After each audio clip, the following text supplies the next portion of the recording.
oògùn ẹni tí ó rù tó ń gbẹ tó jẹ́ pé tó bá ń tọ̀ báyìí àtọ̀gbẹ ni. Ẹlòmíì rò pé ó kó àrùn kògbóògùn ni, á wá funfun bó bá ṣe ń tọ̀ bó bá ṣe ń mumi ni ó máa tọ̀ ni ó máa rù ni ó máa gbẹ. Àtèmi àti yín Ọlọ́run ní fi àìsàn sí wa, omi ara wa ẹ̀jẹ̀ ara wa kò ní kọjú ìjà sí wa o. Ẹni tó rù tó ń gbẹ, ẹ bá mi lọ wá egbò akọgùn àti èso abèrè àti èso pamẹ́là.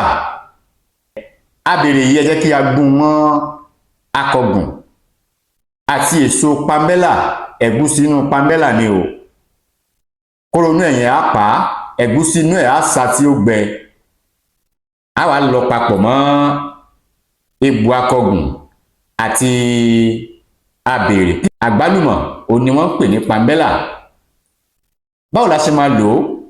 Ṣé rí powder yìí a máa fi mu ògì gbóná ni. Ẹni tó ń rù tó ń gbẹ ń tá lọ tó di powder yìí a máa fi mu ògì gbóná ni.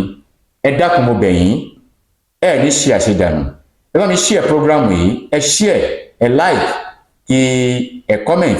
Ẹ má wá gbàgbé láti subscribe sórí YouTube channel wa. Àánú Ọlọ́run bá kò ní fi wá sílẹ̀. Tẹ́ bá nífẹ̀ẹ́ sí àwọn àgbo ọlọ́lọ́kan òjọ̀kan, a ní àwọn àgbo lóríṣiríṣi. Níbikíbi tí ẹ bá wà, àgbo yóò tẹ̀ yín lọ́wọ́.